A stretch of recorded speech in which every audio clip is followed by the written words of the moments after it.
Assalamu alaikum and welcome to my YouTube channel that is Simplified Learning with Saida Sombal. Let's continue our parts of speech और आज हम बात करेंगे verb के बारे में। वर्ब क्या होता है और हम इसको कैसे डील करते हैं।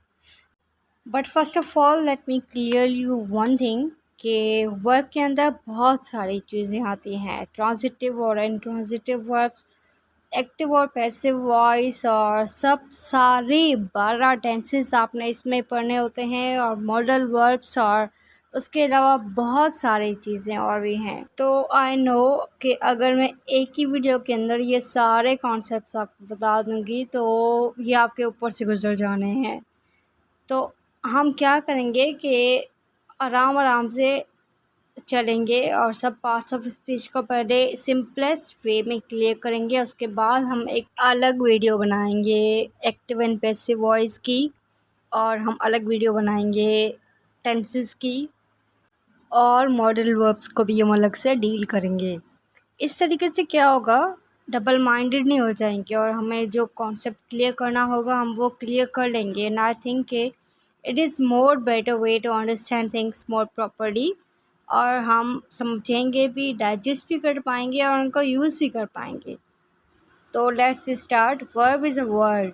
By definition verb is a word that tells what the person or thing is doing and how the person or thing is। इसका नॉर्मली मतलब ये हुआ कि ये एक तो काम के बारे में बताते हैं, वर्ब बताता है कि कौन सा काम कोई बंदा या कोई चीज़ कर रही है, और दूसरा तो उसकी स्टेट के बारे में बताता है कि ये बंदा या ये चीज़ जो है वो क्या है, किस स्टेट में है, उसकी हालत कौन सी है। एग्जाम्पल से आप और इजीली समझ पाएंगे। देखें, ही लॉफ्स, इसमें जो लॉफ है कोई काम है, यानी कि हंसना, ये वर्ब है। स्लीप हो गया, ईट हो गया, वॉच हो गया, गो हो गया, ये सब वर्ब है। कोई भी काम हो, कोई भी फ़ेल हो, इनको हम वर्ब कहते हैं।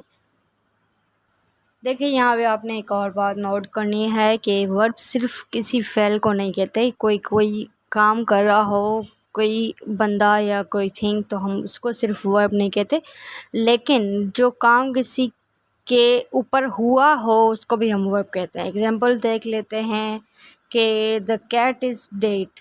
अब कैट मरी हुई है, मतलब डेथ का काम उसके ऊपर हुआ है ना, तो हम इसको भी वर्ब कहेंगे। और ग्लास इज़ ब्रिटल, ठीक है, तो ब्रिटल क्या है, ब्रिटल है ग्लास, ठीक है। आई फील सॉरी, तो मैं सॉरी फील कर रहा हूँ, तो मैं शर्मिंदा फील कर रहा हूँ। तो यहाँ पर मतलब मेरे ऊपर है ना, फीलिंग मेरे ऊपर आई है, तो मतलब इसको भी हम वर्ब कहेंगे।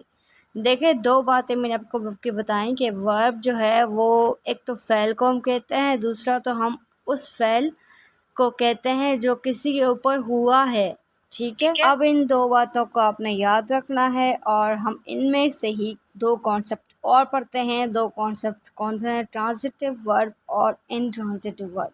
तो आज शुरू करते हैं, लेकिन उससे पहले आपको ये बता दूं कि वर्ब के दो काम जो मैंने आपको बताया, इनको आप सिंपल वर्ड्स में यूँ याद करने की। एक तो वर्ब हमें एक्शन के बारे में बताता है और दूसरा हमें स्टेट के बारे में बताता है, ठीक है।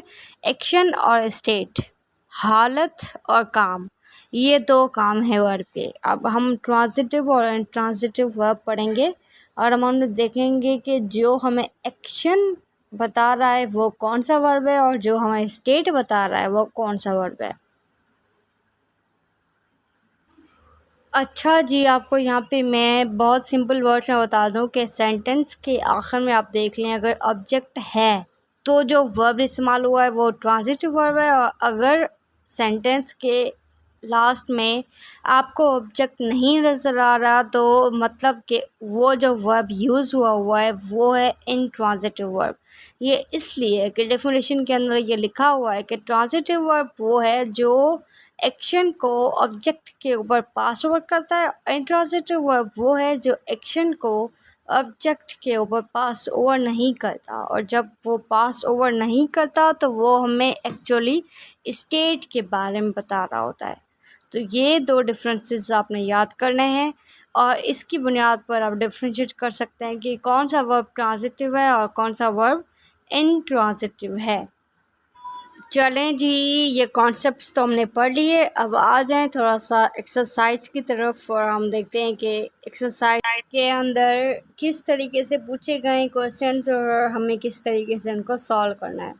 तो देखें, आपको बताना है कि ट्रांजिटिव वर्ब कौन सा है और इंट्रांजिटिव वर्ब कौन सा है, मतलब कौन से सेंटेंस में जो वर्ब यूज़ किया हुआ है वो ट्रांजिटिव है और कौन से सेंटेंस के अंदर जो वर्ब यूज़ किया हुआ है वो इंट्रांजिटिव है। अच्छा, देख लेते हैं। नंबर 1 है द सन शाइन्स ब्राइटली। अब यहाँ पर सन शाइन तो कर रहा है लेकिन वो ब्राइटली कर रहा है शाइन, इसमें ऑब्जेक्ट नहीं है, ठीक है। तो इसके लिए जो शाइन्स वर्ब है वो है आपका इंट्रांजिटिव। नंबर 2 देख लेते हैं the boy cut his head with a knife. Boy ने हेड को कट किया किसके साथ, नाइफ के साथ। इसमें ऑब्जेक्ट है तो ये आपका जो कट है ये है आपका ट्रांजिटिव वर्ब। नंबर 3 देख लेते हैं the clock stopped this morning.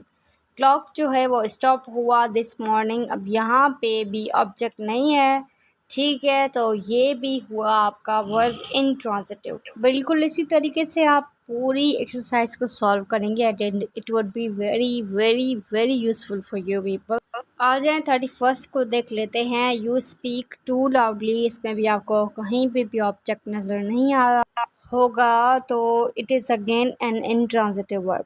अच्छा, इस तरीके से आपने पूरी एक्सरसाइज को सॉल्व करना है क्योंकि आपने कॉन्सेप्ट को समझना है।